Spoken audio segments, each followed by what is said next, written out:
Who the Wild Things Are with Ryan McGuire. You gotta listen to your body. Oh my God, maybe, I could get out there, I could do this. Let's take a ride, find your wild side, real stories, see with your own eyes. It's so beautiful. I'm gonna have the best time out here. I was in tears. I was just like, that's the best, man.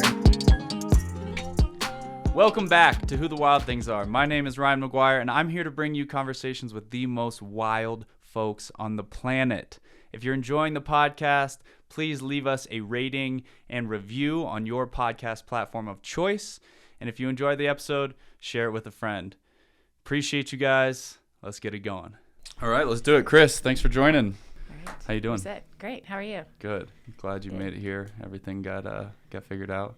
But yeah, you had a pretty crazy year. I think last time I had you on, it was kind of in full force, and now I feel like you wrapped it up even stronger than I anticipated. So let's hop into it. The craziest story I think that is on top of people's minds, probably like the world's toughest mudder, where you not only won but just destroyed the field. So walk me through kind of the days leading up to that. What were your feelings? Like, did you know that you were going to come out and do what you did? I had no idea that was how it was going to go. I think the week before the weekend before World's Toughest Mudder, I was in Dubai for the Spartan World Championships. I got back from that on Monday, and that Monday was when I was like, okay, World's Toughest Mudder. I knew I had several friends that were running it, and 3 to 4 weeks prior, they'd been like, hey, let's talk about World's Toughest Mudder. Gave me tips, what to wear, what to plan for, whatever. And I had taken all of that in, but really hadn't gotten around to planning for anything yet. So yeah, Monday on the way back, I was like, okay, World's Toughest Mudder this next weekend. Let's figure out what we're doing for that. So I think that week I didn't really like the wetsuit options that I had. It was the reason I decided to do World's Toughest Mudder this past year was because the year prior it had been in Vegas. It was warm. People didn't have to wear wetsuits. It was fantastic weather. Right. And that was what made me decide, that might be something I actually want to do now. Sure. So real quick, for people that are listening to this and never heard of World's Toughest Mudder, how would you even describe it? It's a 24-hour race. It's a 24-hour obstacle course race. So it's changed over the years, but what it is now is a 5-mile loop with 20 obstacles on that loop, and you have 24 hours to do as many loops as possible.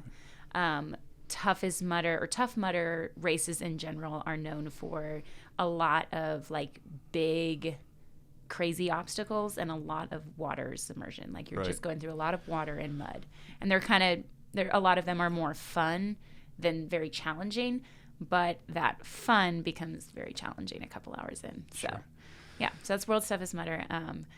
Most people, again, were probably preparing for it 3 to 4 weeks to months in advance.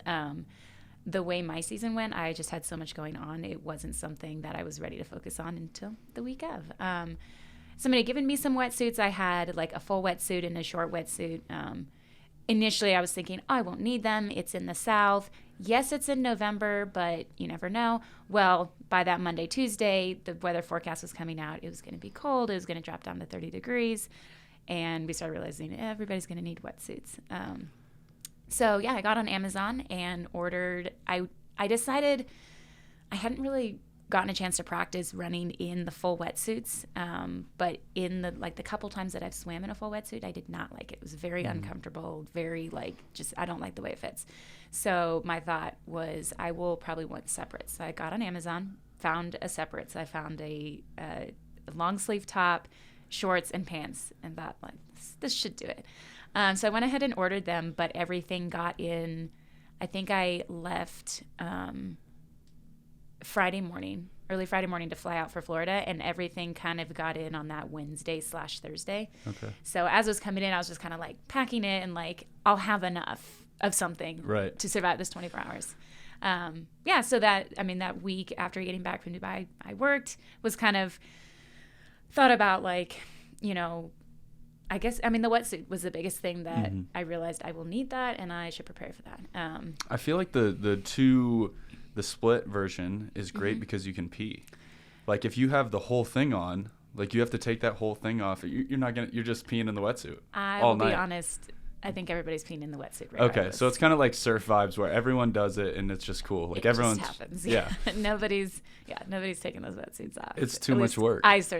Most of the people I knew were not doing You that. just got to rock with it. And, Yeah. let it My rip. thing was more that the full wetsuit, like, just there's so many more measurements that have to be just right for Okay. like where the legs fit, where the armpits fit. Like, it's pulling down on your shoulders, it's pulling up on your legs, like all of that. And it's just stiff around the middle. All of that was not something I was interested in. I was very happy with my single or my separates. A lot of people like the double because they said that when you get wet, like if you're in separates, the water just goes straight up your shirt. But I thought through that, and my thought was, well, the wetsuit doesn't actually keep you dry at all. It just keeps you insulated. And so as long as like you keep moving and stay warm underneath those layers, like you're going to be wet regardless. So, Sure. Yeah. So that was a couple days leading up to it. It was mostly getting wetsuits. And getting recovered from traveling across the world. Is it like a triathlon style wetsuit, or is it more like a, I don't know. I've only surfed in a wetsuit. I've never swam in one, so I don't really. I don't know. It was a thin one. It was definitely not it wasn't a one. So I just had it's just neoprene, like a Right. thin. I'm not even sure. I think it was like 2 millimeters, Okay. which they say, or a lot of people that have run World's Toughest Mudder will go start with like a thin, but have up to like 4 millimeters. Right.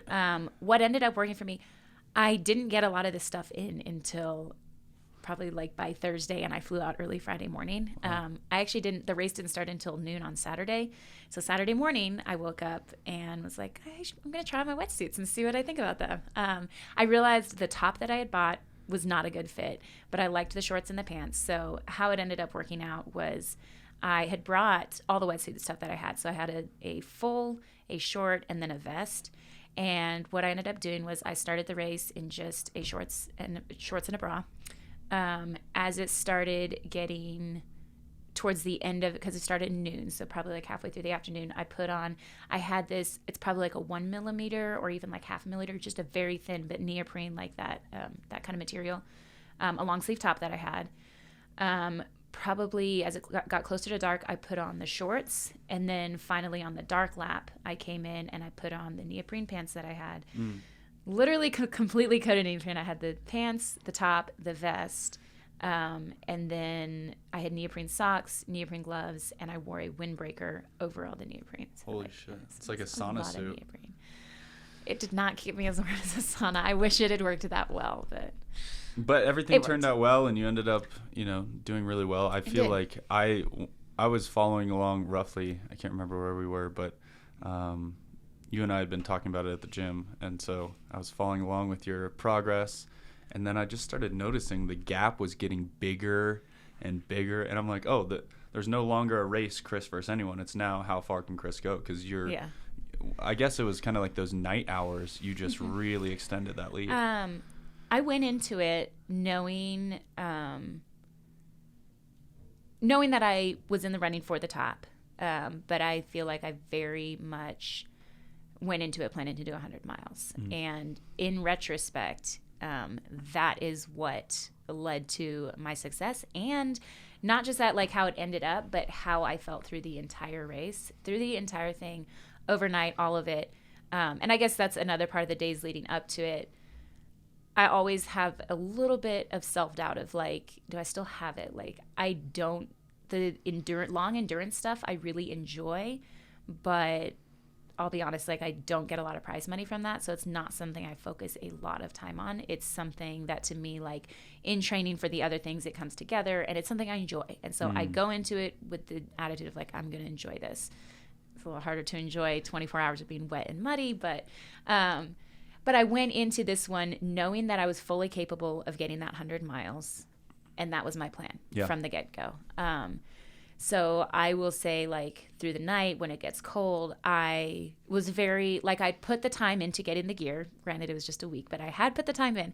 I knew I had the gear that I needed. And I knew that as long as I kept moving, I would stay warm. And the night in the wintertime is, 12 hours. So I knew I had just a lot of time of misery.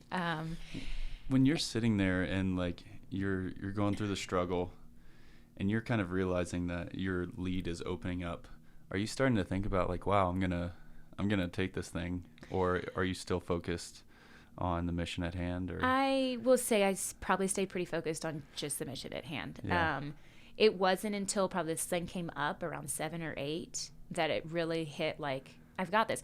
I will say at mile 50, I kind of have this rule like in ultras, when you hit the halfway mark, you can kind of estimate that the second half will be up to double that time. Sure. Because that first half, it can go great, it can go smoothly, and you have to allow for twice that time in the second half because everything can go wrong. Right.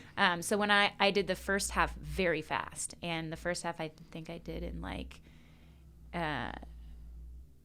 6 hours, 4 or 6 hours, something very fast to where I was like, even if I double this time, I will be just fine. Like if I were to just do like even splits first and half, I would have aced it. I knew that wasn't going to happen.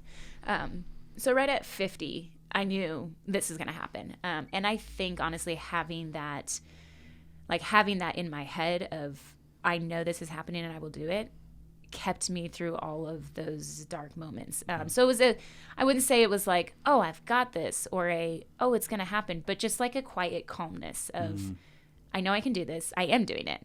And like, just to, I guess, yeah, just kind of enjoy the moment and enjoy the process. I had, in my head was something, a friend of mine had sent during a 100-miler earlier this year, just some like encouraging words. And something they said was, something along the lines of like, it's cold, it's dark, it's rainy, you're miserable, you're cold, yet you're warm with the fire that is within you. And that was something I thought about several times, and it would make me smile every time because I was like, I have this fire in me, like wow.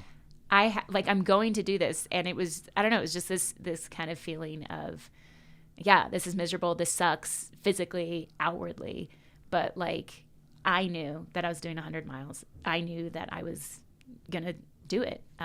And it made me smile, even like in the miserable moments where I was like, this kind of sucks. But I will say having that like that fire, that, I guess that motivation, that inspiration, like I knew that 100 miles was what was happening. There was never any point where I was just like miserable. And I've done a lot of endurance races where I'll just like, this sucks. I'll cry. Was there like it just a felt lowest miserable. point in that, or was it just like the whole time just like There really wasn't. There was one point I couldn't even say what mile it was at, but as I was like jogging along, I thought to myself, if I got hurt, I would have to drop out, and that'd be kind of convenient. Like I knew I was at a point, like I knew I was like physically and mentally in it, and I would not have to drop, but I thought, you know what, like if I like sprain my ankle, like really hurt myself, like couldn't help it, But that was the only moment where I kind of had a thought of like, I kind of like this to be over. But for the most part, I was very like there and ready to go. Yeah.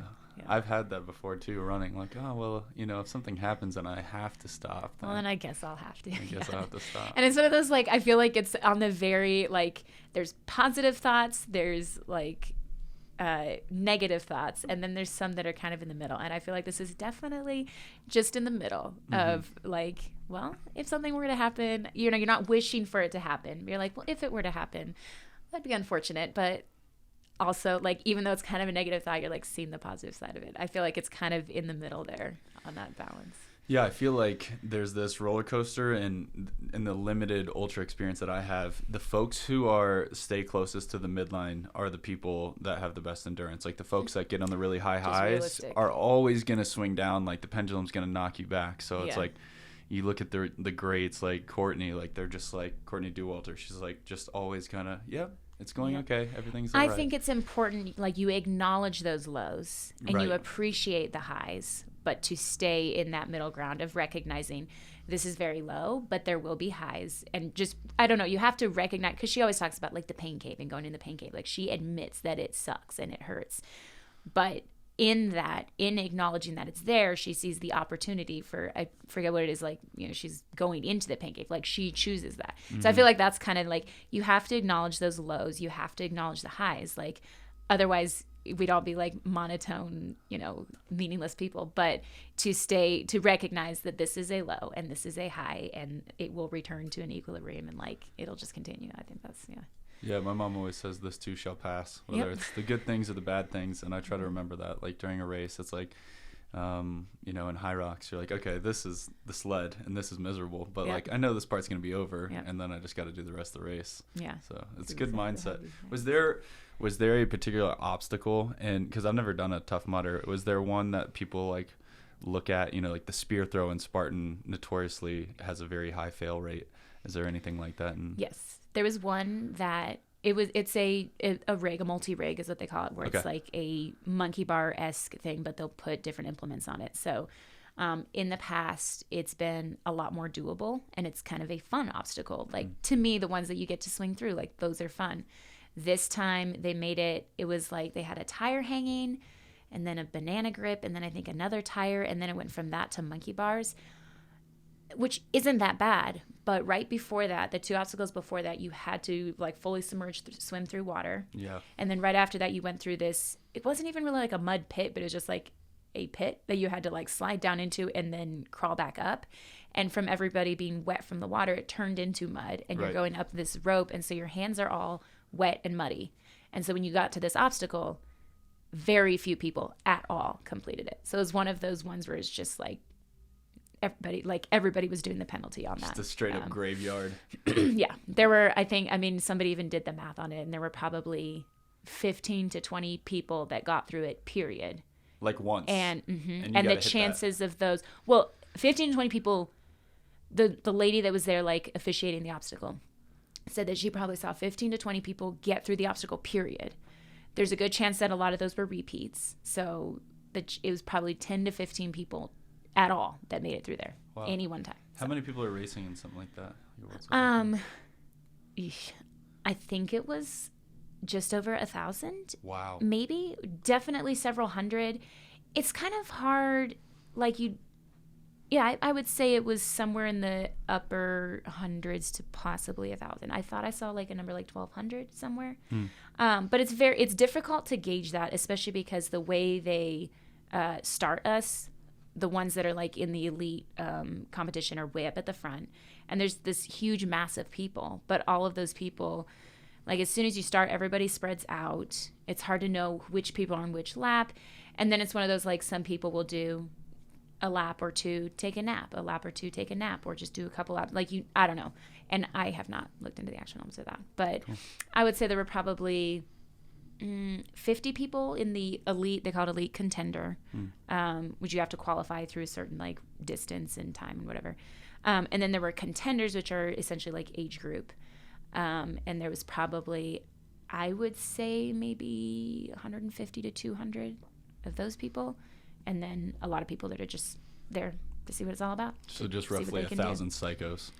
Yeah, something like that. It just speaks to like the current state of the union, like that many people willing to sign up for just pure misery. I love it. Yeah, that's great. I think it's a good thing for people that are to see that many people that, whether they know what they're getting themselves into or not, they know it's not going to be like sitting on a couch. Yeah, it's cool. Folks that understand the difference between danger and discomfort. It's like, you're going to be uncomfortable the entire time, but it's not really dangerous unless you take it to some crazy level. Yeah. It's the ultra world's a weird one. It's an interesting one. It has a lot of interesting characters in it.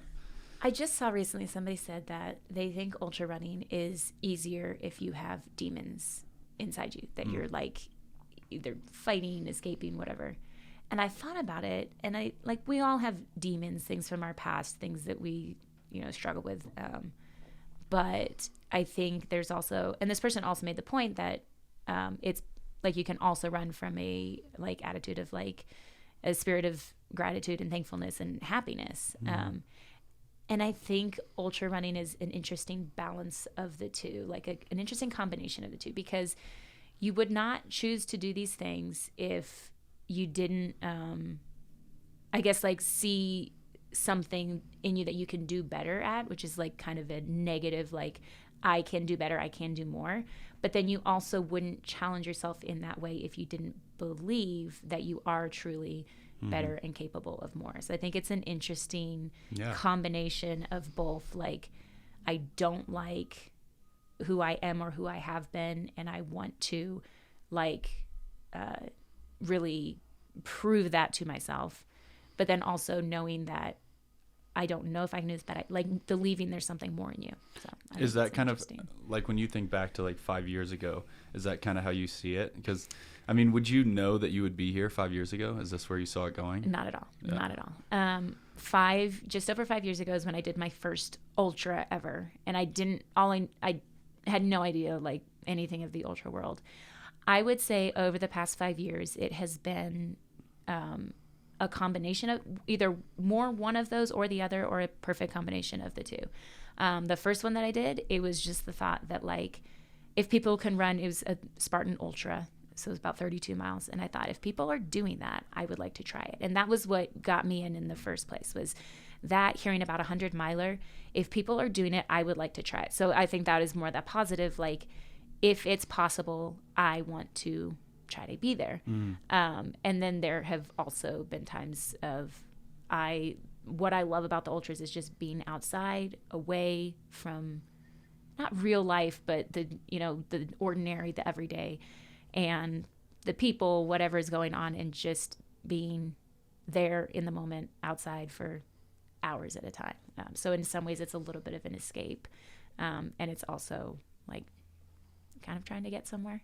Yeah. But just kind of, to me, I think when you are able to like recognize those two, enjoy and appreciate those two, it's all a part of the journey. Like, I think the adventure sports are really cool too in terms of where it takes you. You end up going to spots like, I know a lot of the exploring I've done has been increased or has come about because I've been going climbing or doing an ultra somewhere, or like going to a race, like places that I would normally never go to. Yeah.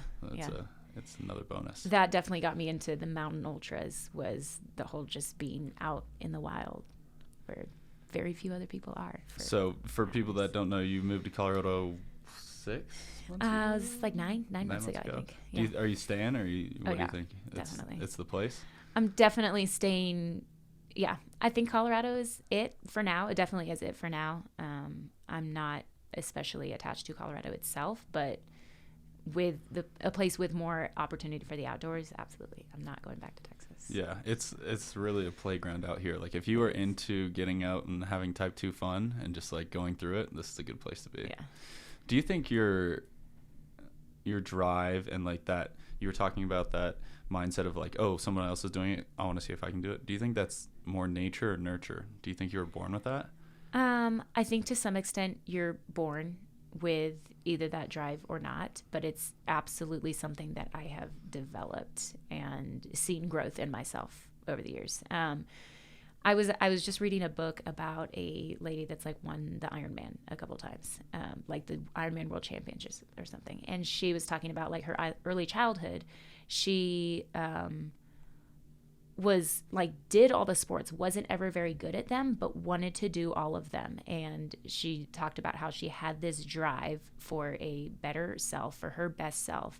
And in whatever outlet that was, she went all in and pursued that. And I like really resonated with that because I did not grow up in sports at all.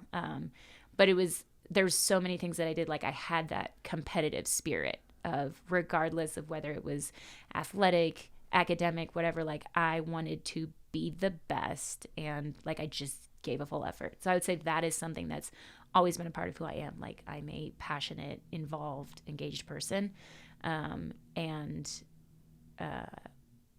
But I think in some ways also that being like all in and that kind of thing, it can be like it's slightly an addictive personality. Yeah. And so you can take that to either a negative place or a positive place. And so I think finding like a good outlet for that and pursuing that has been a good thing for me. And that's where I've seen the growth in that drive, but it can also take people to bad places. So sure. Just because you have it or you don't doesn't mean you're in for a good life or a bad life. So yeah, and it becomes like such a major time commitment and major part of your life that it's hard to incorporate really anything else. I feel like if you're, because like for example, you're flying to Dubai, you're coming back, you're doing World's Toughest Mudder, like your life is revolving around this, and it's a huge commitment. So it's really hard to like fully investigate other parts of life when you're so deep in this. Yeah. And it's something like I appreciate that because I feel like I found something that I love and that I care about. There's a lot of other things. I don't watch a lot of movies.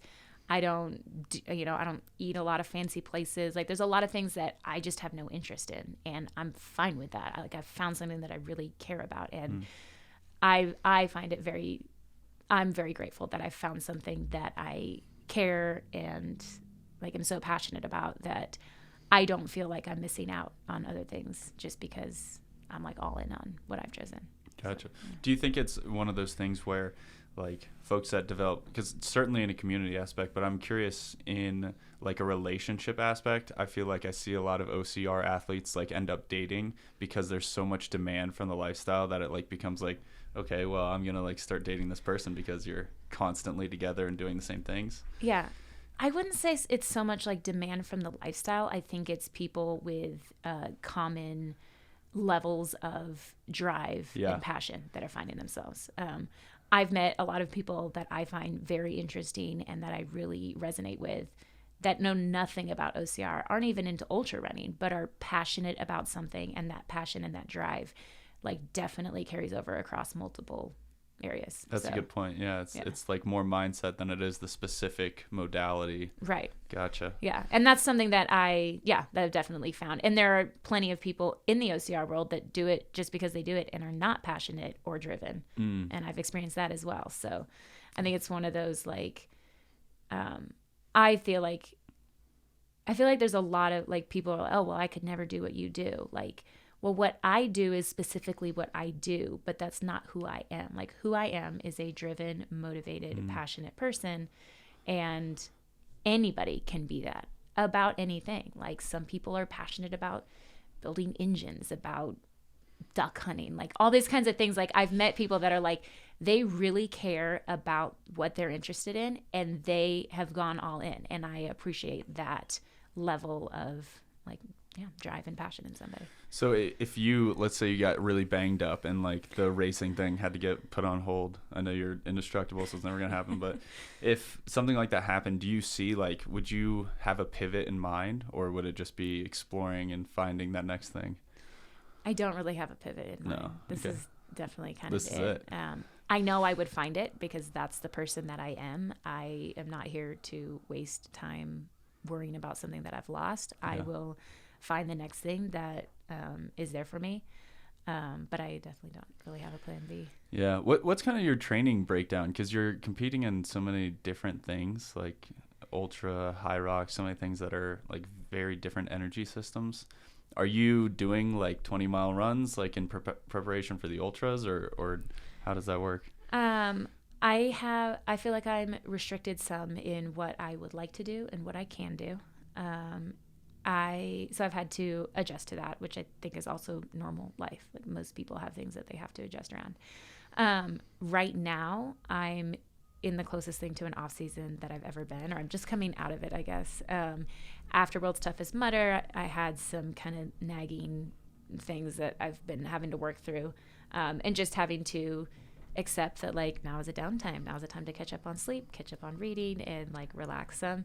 Just a little difficult, but it's been good. So I would say, ideally, to me, it comes down to, I want to spend time outside, and spend time outside moving and move some kind of weight every day. I'd say that's kind of what it comes down to. What that actually like irons out to is different. During this summer, this past season, when I was running a 100-miler one week and then doing a Spartan 6-mile race the next weekend, like every week looked slightly different, but to me, it comes down to like spend time just yourself in your body, preferably outside, moving, and then move some kind of weight around.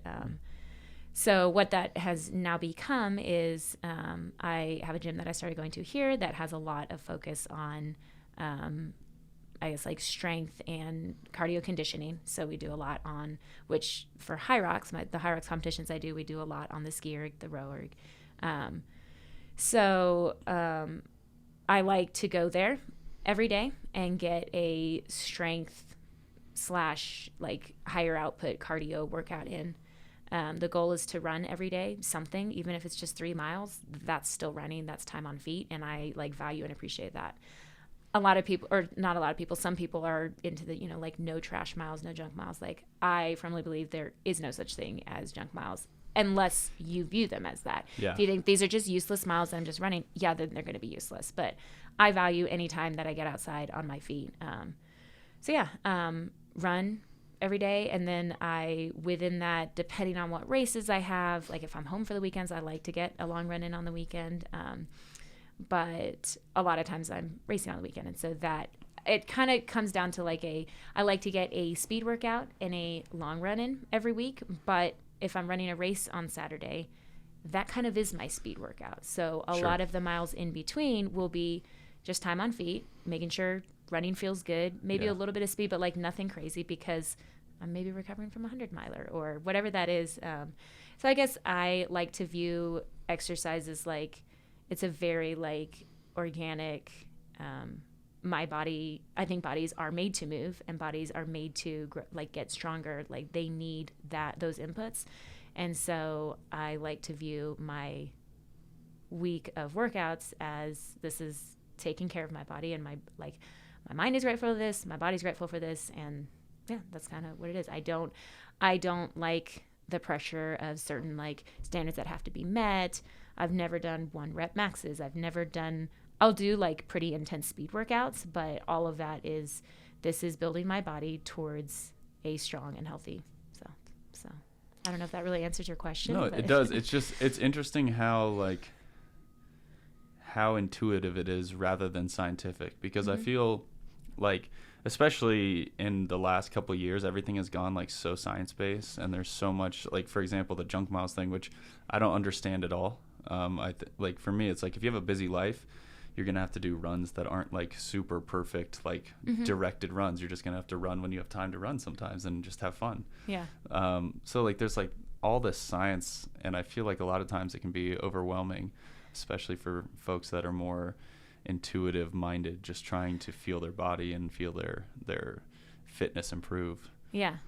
There is a lot of science to it, and I think a lot of that science is helpful, but we are like full beings with a mind and a soul, and we're not just a physical body that's scientifically, like we're not a machine.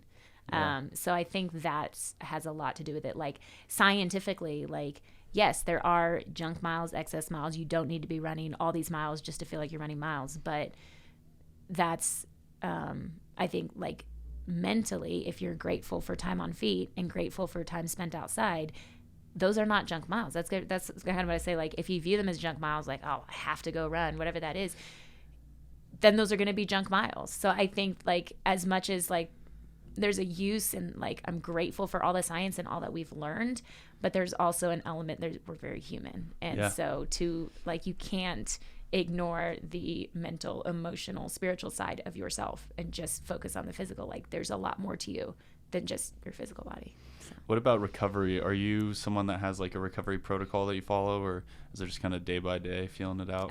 Yeah, just kind of day by day. I've done a lot of mobility, yoga flow type stuff in the past, and that's something that I come back to a lot. A lot of times, like when I get back from a 100-miler, I'm like, I just need to move around and stretch, and there's no like specific goal. There's no specific routine or anything. It's just like I need to just move around for 10, 20 minutes and stretch out what feels like needs to be stretched. I think I also, I would say I place a lot of value on like sleep and eating and drinking. And again, like that's where the science comes in. Like there's all kinds of things like cold plunges, saunas, like all these things are very beneficial. But if you don't have the very basic essentials of like drinking a lot more water than most people do, eating good food and like fueling your body, and then sleeping to let it recover, like those are kind of the fundamentals. The building blocks. Yeah. That was a question actually a lot of people, I put a thing like, hey, what do you want to ask Kris? And a lot of people were wondering about your food, like intra-race food. They're like, what is she eating? I think they're looking for a secret. So if you could tell during everyone, a race? Yeah, tell everyone the secret so that everyone will now be able to run 100 miles. That's the secret. Real food. I would feel like, again, science, people say like all these goos and all this energy stuff and all these brands of Tailwind and all this stuff, like this is it, this is the thing, this will give you all the gains. Like I eat a lot of real food, and I drink a lot of water or water with electrolytes and basic like vitamins and minerals. And so that's like when I'm running, even like World's Toughest Mudder, I brought baby food and Lara bars, which are very like basic food. Super clean. Yeah. Yeah. And that was like, that's what I think from like, I'm not trying to gain any kind of advantage from eating or drinking anything at any time. I just want to give my body what it can digest and eat well off of. And so baby foods was something I started with. It's very like basic content, and it's very easily digestible. So that's like an easy one. And then some kind of food that, again, is very basic but easily digestible. What's the go-to for the baby food? I'm a big like applesauce guy, but I don't know. Do they do like Is that purees? applesauce? Yeah, I've tried to find the ones with the most calories in them, so I'm kind of getting the most bang for my buck.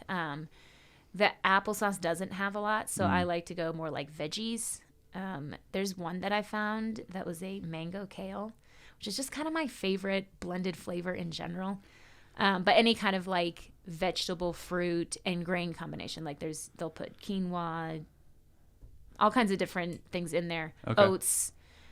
So something that's a little more thicker and has a little more substance to it, typically, because it's hard. Some of the baby foods, like depending on the age, which it sounds like, but like I think it's 6 months plus has more of like the good stuff in it, like just more nutritional value to them. Yeah. So that's my biggest thing, is trying to find the ones with the most calories. So I'm not just taking like empty food, like I'm actually getting something out of it. And you're a nanny too, so like instantly my head just like popped in, like you're like in the pantry, like shoving a bunch of I've looked baby at food in. theirs. I've looked at theirs and like, do theirs have enough calories? Because they get them from Costco, and I was like, man, if I can get them from Costco. But yeah, I'm definitely always checking out baby foods. I do not steal food from my babies. But, Are you rocking like a little baby spoon, like with like a Elmo or something So on the it? baby food, like they come in little pouches. Okay, the and squeeze so, yeah, ones? just squeeze ones. Okay, you don't have a baby spoon? No, I don't do the baby. Like, it's an idea though. It's got legs. It could happen. Yeah. Yeah. So kind of in that same realm, what about caffeine, pre-workout, stuff like that? Especially, I'm curious, during a 24-hour race, are you taking any of that in? I don't consume caffeine on a regular basis. I found I'm very caffeine sensitive. So if I found in the past, if I will drink caffeine or consume caffeine in some way for, say, 3 or 4 days and then go a day or two without it, I'll get like a terrible headache, which honestly I think everybody kind of does. So they just consistently consume caffeine so they don't recognize it. But that like bothered me. I felt I don't want that to be a part of my I didn't want to deal with that. So I choose to like not consume caffeine very often. And I save it for races. So in 24-hour races at about sometimes it's around dark, sometimes it's not, around 12, 1 or 2. Any caffeine will do it for me. Sometimes I'll have caffeine pills. Sometimes I'll just drink a cup of coffee. Sometimes I'll have to drink 2, like whatever it is. I found if I can get that caffeine in me, it's an instant like energy, like it's a drug, which it is. Yeah. And so I use it as that. You feel like it works a lot better because you're not taking it on a regular Absolutely. basis? Absolutely. Part of me thinks that I'm caffeine sensitive, but everybody is. That's why they drink caffeine, because it does something for them. So I choose to keep that out of my daily routine so that it's extra effective when I really need it. What about, so would you also take one like in a Hyrox or something that's a shorter time domain? I've taken some like these green tea energy pills that Spartan gives out. Okay. I've used some of those. Yeah. So I don't really know what all is in them. It's some form of energy / caffeine. I've definitely taken those right before shorter races just to give that little boost. With those, especially those green tea pills, I'm not really sure what the actual benefit of them is, but I think sometimes it's just a placebo effect, and so I think that comes into play too. Sometimes all you need is a little placebo in your life. Honestly, yes. You know? Like, placebo goes a long ways. Are you preparing to like do a full Hyrox season? Are you doing North American Championships? Yep. I am in for Chicago, and then I'm planning on Houston and Dallas. Wow. And hopefully Worlds after that. That's a lot. That's kind of the plan, yeah. So I guess the goal is to qualify for the elites, and that mainly happens through the Chicago one, and then the other 2 are just kind of top 3 in Chicago. Well, initially, I wasn't sure until probably 2 weeks ago, I think, that I was going to be at Chicago. Okay. So I went ahead and planned for Houston and Dallas as Chicago, the top 3, the podium, 1st through 3rd, automatically go to Worlds. But if not, there are, I believe, 6 spots open for just the fastest times. Okay. Outside of those. So that was my thought, was if I can't make it to Chicago and hopefully get top 3, I can go to Houston, go to Dallas, and get a fast time. Now that I'm in for Chicago, hopefully I'll get in through that. If I don't, I still have Houston and Dallas. And then I also have plans, like at the Houston, they have a 4-person team relay that I'm going to do, which is at the very end of the day, and it's just fun. So I'll do that. And then at Dallas, I may race women's doubles just with a friend. Oh, cool. Again, thinking hopefully I will have a fast enough time, get my ticket to World Champs by then. But I enjoy Hyrox, and I like the competition environment, and it's something that like I would never hate to have more practice in. So. Yeah, it's a really cool, like, even if you don't race, like just going to an event is like a really cool vibe. Yeah. It's really fun. I think that sport, when I look at all the different like kind of alternative racing, I feel like Hyrox has done the best job of like managing their community and like building the event. I don't know. I feel like there's something special going on at those races. Yes and no. I feel like they've done a really good job with their actual events. Yeah. Which carries over to the community some, but it's the events themselves have a very high energy level and hype. Like, it's just an experience. I think they've done that really well. I don't know, maybe I think it's built a community in some ways, but I think the community, one, it hasn't been around that long, and 2, it's a community, at least in the North American side of things, kind of already existed in a lot of ways. Like, it's a lot of people already knew each other before coming to Hyrox. So it's kind of a community that was already established. Yeah. But I would say with their events, they hit it out of the park. They do a fantastic job with their events. Did you think it was suboptimal the way they decided to do like the elite qualifications? Because I've heard a lot of people complaining about, like, I guess the mechanism in which they use to decide who makes the elite waves. Yeah. Definitely, it's just they put the biggest emphasis on a time qualification. And the idea with that is these are standardized courses. Mm-hmm. Every course is essentially the same, but every course is not the same. Sure. Every course is honestly very different. It's set up differently every time. There's a different number of laps. Everything's different. And so in some ways, like, it almost works, but then it really does not. So, it's one of those, they almost did it right, but really got it pretty wrong. So at the end of the day, you can't replace head-to-head. Yeah. It's like head-to-head is ultimately going to bring out who is the best. Mm-hmm. If you were trying to find the one athlete that is the best, head-to-head is what matters. Yeah, and that's where some level of placement should have, I don't know. But then you think, like, placement, like, well, I don't know that there is a perfect way, but the way they have it is very frustrating for a lot of people. And I think it kind of discouraging, because some courses are fast and some courses are slow, and you never know if you're going to get a fast course or a slow course. And that dictates not just will you make it into the World Championships, but now will you make it into the North American Championships, and all this, where it's just very, I don't know. I feel like they tried, and hopefully they'll get it better next year.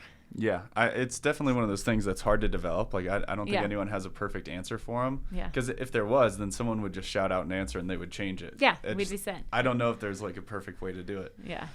The idea of doing standardized, though, is something I haven't seen. Like, that's not how any of these other races work, really, I guess, except maybe like a Boston Marathon. They say 3 hours, but most races are based on positioning, and that's how that works. I mean, Boston Marathon has a qualifying time, but it's so well established. You know what are the fast courses, what are the slow courses, like, and there's specific races that you can qualify for it with. Like, there is, even though it is a very time based, it's well established, and there's parameters within that. Like, I don't know. I feel like there's more of a space for that. Yeah, and you know which ones are the fast ones. Versus like Hyrox, it's like, okay, there's going to be 45 different venues, and it's kind of a crapshoot. Which one's faster? Yeah. Which one's shorter on laps? Which one has more people in the running lane. I feel like that's a huge one. Yeah. Is like you're trying Which to one has sharper corners? How Sharp many laps you're corners. doing? All of it. Yeah. There's just all kinds of variables. Yeah, it's interesting. That's one thing I've thought about a lot for Hyrox. I think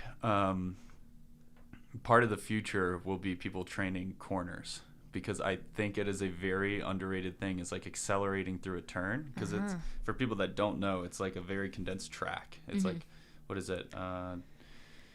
200 meters? 300. 300 if you're meters. typically doing 3 laps for 1,000. Yeah, I'd say 300 it's, meters. 300 meters. So it's like a smaller track. So there's a lot of cornering, and there's Yeah. like individuals that are on the But turn. it's and you're like, it's a track, but it's kind of in a rectangular, much more rectangular Yep. shape than the nice rounded. yeah, so you're like really banking. If you're Yeah. running like at a pretty fast pace, you're kind of bank turning into it, and it's hard to simulate that. Like if you go run in the mountains, you're not going to like simulate like a sharp right Yeah. and left turn. Yeah. So I don't know. I don't know if you've done a DecaFit, but DecaFit has done, I think, a better job of standardizing their courses, where it is actually the same format each time. The stations are in an order, and they all enter and exit onto the track. And so you're actually running the same distance going into the first station. You leave right from there and run and come into the second station. And so it's this staggered, and you move all the way around this oval, basically. And I think it's been way more effective towards standardization. They've still done, they've done one on turf, and so the turf was slower. But as a general rule, I think they've done a better job. Like, it makes more sense to have them staggered around this circle. And so you enter, you complete the station, you exit, you run however many laps, and then it's just slightly over is where you go into your next one. That makes a lot more sense. I think their Hyrox, with their sled push, sled bowl, burpee broad jump, a lot of their stations take up a lot more space. So that can be a factor in it. I think you also limit the number of people, right? Because if you have a massive entrance and exit, and then like you just like are flooding everyone there, I think that works better than, I don't know, maybe. No, because then if you have people throughout the course, like there's 8 stations, so people could be going in or out for any one of those 8 stations. Whereas if there's a specific in for station 1 and a specific out, you're not going to be running into slower people have been on the course for long that are trying to get into number 8. You're going into 1, you're exiting 1. You're going into 2, you're exiting 2. Typically with your specific competition, there's not going to be a lot of, like, you're not all, because I think Hyrox has everybody funnels in through the same in and the same out. So you'll be running very fast, and even though the inside lane is meant for fast people, there's people that are coming out that are jogging, and you're having to swerve around them. Yeah, I've had multiple times where I've like had very near misses on collisions of people Yeah. just like moving really slow. It's just, I think there's a lot, I don't know. And I guess I would say I don't focus or think a whole lot on what could be different or changed. Like, well, it is the way it is. Sure. And like, hopefully they figure it out. Maybe they don't. Yeah. You can I still think give it best effort. I guess, are you doing a lot of DECA stuff this year? I've only done one, and that was the Strong, which is just the 10 Just stations, the workouts, no running. No running, yeah. It was pretty fun. I don't really have any DECA planned. I think it's fun, but it's kind of I think Hyrox is more the standard of, like, I guess the top competition in that world of things, like in that hybrid fitness type thing.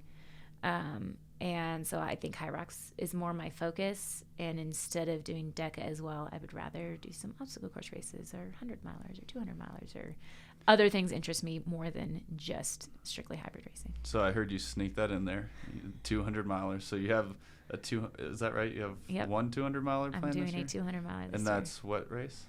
Tahoe 200. Tahoe 200. Okay. I don't know anything June. about it. Honestly, I don't really either. Still more than a week out, so I haven't looked into it yet. But yeah, it's the next challenge. So. When is that?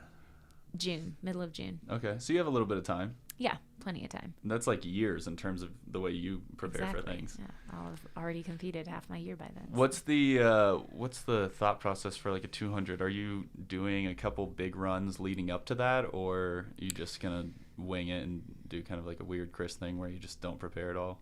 Just kind of wing it. I think I would say everything I do is preparation for that. Like, knowing that I'm signed up for it and that I'm running a 200 miler, I think that's half the preparing for it is knowing that mentally and physically that's going to happen.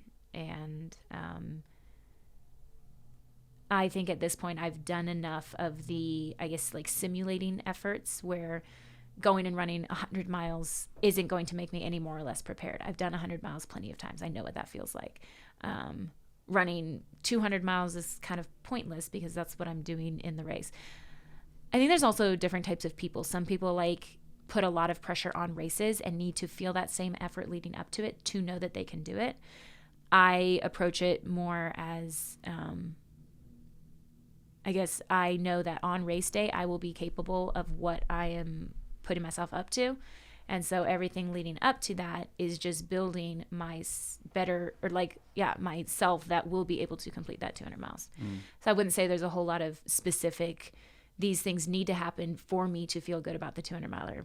I feel good about the 200 miler today. If I went and did it tomorrow, I would think I would have the same success tomorrow as I would in June. Interesting. So, yeah. Is that around the Tahoe Rim Trail? Is that? Yes. So you start in like South Lake and run the whole thing? I'm not sure where you start or stop. I think in a ideal world, it is the entire Tahoe Rim Trail. Due to fires and possible permits or something, it may be a like 100 out, 100 back, some kind of a out and back. I think over the past couple of years, it's changed a couple times, and I'm not sure what the current course is for 2023. Well, it'd be interesting because they would have to go through two different state govs, right? Because the left side or the west side of the lake is California, and the right side is Nevada. Yeah. So, yeah, that would be probably a nightmare to put on, like if you're a race director. Yeah. Would you ever host your own race, like Probably host an not. ultra? No interest. No. You just want to be an Maybe athlete. way down the road. I enjoy it. I don't know. I've paced for several people. I've volunteered and slightly crewed some. But where I am at in life right now, I want to do all the things. Yeah. And I also enjoy seeing other people accomplish things and helping other people, but I still have a very strong desire to be out there doing the things. Yeah. So. You're definitely like one of the people I see that volunteers the most when it comes to like the top level athletes. I always see you out there judging or like, I don't know, doing random things. To me, I don't see myself as anything very extraordinary. I'm a pretty ordinary person. I am not above helping and pitching in anytime, every time. I think I would not be where I am today if it weren't for people helping me and donating time, energy, all kinds of things. And I don't feel like at any time I will be in a place where my life and obviously during a race, like my time is valuable to me, but I think that I am not here on earth just for myself. And I think that I can and want to be of benefit and value to others as well. I'd say that's kind of the biggest driving factor there, is that I don't want to be selfish with my time and energy. I want to be able to share and help. Which is a hard thing, right? Because when you're an athlete, you are so focused on like, oh, I want to be the best. I want to run the fastest time. I want to do this, that you can get like caught up in taking yourself too seriously. And then next thing you know, you're like so self-focused that you're like snapping yourself out of it. And I very strongly believe that at the end of the day, at the end of your life, what you do matters on some level to you. But when you die, you take that with you. And nobody really cares. But what you do for others, how you help and impact others is what is actually, like, that's what's left behind. So any accomplishments I complete, achieve, whatever, those matter to me, and those matter on some level. But to me, they matter to me personally, but I think they matter to me more when I have the opportunity to inspire others to do more and be more because of what I do. Yeah. So I'm very proud of what I do. I do what I do because I love it and because I want to, but it's very empty if it's just a solo pursuit and it's just me and what I can do and what I can accomplish. I think it's really, to me, it helps keep me grounded and with a better perspective of like what I do doesn't just affect me, it affects others, and I want it to affect others positively, I guess. So. Well, I would say you definitely do. Like, I think from a wide variety of folks. You're very inspiring because you're this incredible athlete that feels like attainable. You don't feel like otherworldly because you're so relaxed and like intuitive about your training and just like nonchalant about a lot of the things you do, that it makes other people feel like, oh, maybe I could do this. Like, she's not saying she's better than me. She's not saying that she's built different. She's just another person that works hard and has done great things. And that's exactly what I want. I think all of us are created to be and do amazing people and amazing things. And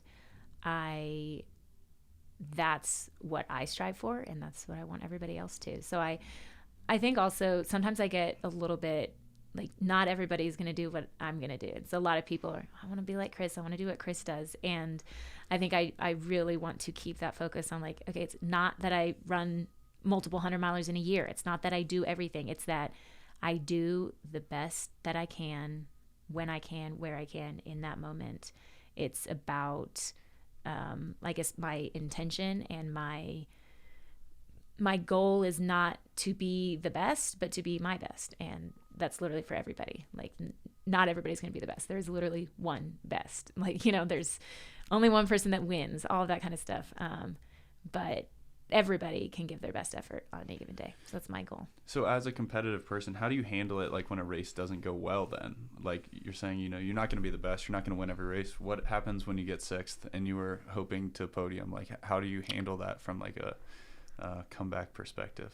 I think that the only thing I'm ever in control of is me. So I never take podiums or results for granted, because even though I may feel like I am strong and ready to compete and ready to be the best and do the best, everybody that's showing up there should also be feeling that. And I think to me it's a level of, I guess, like acceptance of just, I want to do my best and give my best effort, and that's all that I can control. And so when I go into a race thinking I can win, hoping I can win, it's not so much that, it's thinking and hoping that I can and will do the best that I can.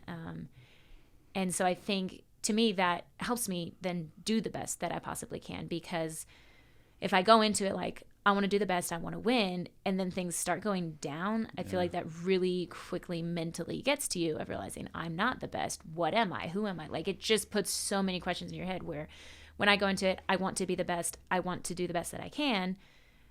I may be running in, I mean, even at Hyrox World Championships, I was running, I think, in 12th after the sleds. But I went into it like, I want to do really well, but this is the best of the best in this Hyrox field. And to be top 5 would be great. To be top 10 is very realistic. Like, there's nothing that makes me think that I can and should deserve this win any more than any of these other people. Everybody else has worked very hard to get here.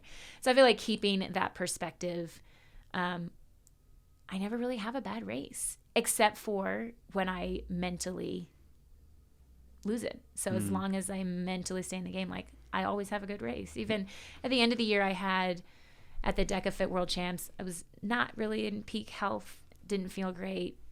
Went into it feeling fine, but knew I probably didn't have it. I finished in 7th, and that was, kind of disappointing. But at the same time, like, how could I have expected any better? It's been a long year. I ran 100 miles last weekend. That was fantastic. And was that like the result that I wanted? Absolutely not. I wanted to win. I wanted to podium.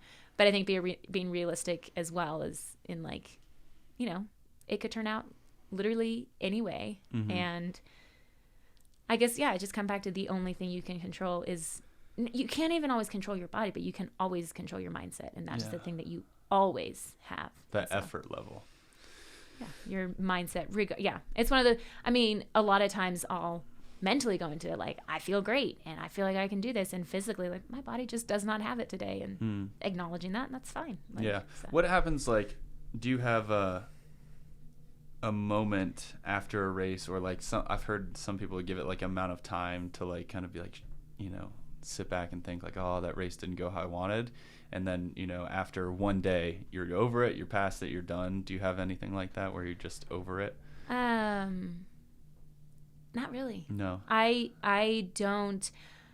I think that I allow myself to feel that, but I don't have any desire to sit in that. Like I can feel disappointed when I cross the finish line, but I think I pretty immediately remind myself I'm grateful to even be here, to be alive. Like even at the Spartan World Championships, I think I finished in either 7th or 8th there, and it was disappointing because I thought I could do better, and some of the people that beat me I had beat very easily in a lot of races, and that was almost more of like, wait, like what's going on here? And it's a very like, it was very like emotional, and like I felt a lot of things, but it wasn't I'm a bad athlete, I suck, like any of these things. It was like, wow, like I don't know what happened, but dwelling on that like won't actually change anything. So I feel like I immediately was like, how cool is it that I'm racing through the desert in the middle of this was where is this, in Dubai, racing through the middle of the desert. It's been a great year. This was so cool. The sunset was beautiful. Like there's so many things that are actually positive things that you can take away from that, instead of all the negative things that you can tell yourself and tell your body. Like I just don't see the value in those at all. Yeah, So. that's a great mindset to have. It's sometimes easier said than done, at least for it is. Yeah, for me. But I think it's something that if you practice it and are intentional and mindful of it, I wouldn't say it comes easily to me now, but it kind of does in some ways. It's something that I've been very intentional about over the years. And so it's one of those, like, I feel these things and I'm like, what am I feeling? And realizing the feeling is not anger, it's not disappointment, it's just feelings. And so to be able to, like, I think those feelings come up and you can assign anger, disappointment to them, or you can assign like, okay, this is a little bit of a letdown, but we can like adjust and we can like come out of this with a good perspective. So if there was that's what I try to do. One thing that folks don't know about you in general, just, I know you got a backstop here, so I'm going to finish with this. One thing that folks don't know about you that you wish they did, what would it be? Let me think about that. That I wish they did? Yeah, one thing that folks don't know that you would like for them to know about.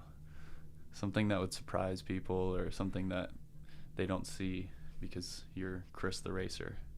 I think I'm very human, and I think, honestly, sometimes I think I kind of lose sight of that. I expect a lot from myself, and when I experience like human or normal human emotions, it kind of gets on my nerves. Like I shouldn't be a problem. Like I know better, but we're very human, and no matter how much we know, or, no matter how much we know or are sure of, like there's still those doubts and there's still questions that come up. And I'm very human, and I have bad days, and I think also, I guess kind of part of that is I am a very like multifaceted human. I care a lot about racing and running, but I have a lot of other interests, and I love reading about all kinds of things. And I think I even had somebody tell me recently, like, wow, I didn't know happy runner Kris thought about these things. I'm like, no, I think about a lot of really deep, I love to read like neuroscience and philosophy and all these kinds of things of like, there's so many fascinating things about the world, and I love running, but a lot of what running allows me to do is to like physically expend energy so that I can think more, or to like allow me the space to think, all those kinds of things. So yeah, I think I'm just, and I think also I keep a lot of those like close to me, so it's not other people's fault that they don't know these things about me. It's just one of those things that like, I don't just run and I'm not just happy. Like, yeah. I do run and I am very happy, but I also, don't feel like running sometimes. And I walk a lot, and I hike a lot, and I sit and enjoy the view a lot, and think about a lot of things other than just being happy. It's good to know that you're human. Yep, I'm very human. Well, Kris, I had a great time sitting down with you, as always, and hope that we can get out on the trail soon. So thanks for coming on. Thank you very much for having me. All right. Stay well, guys. Bye.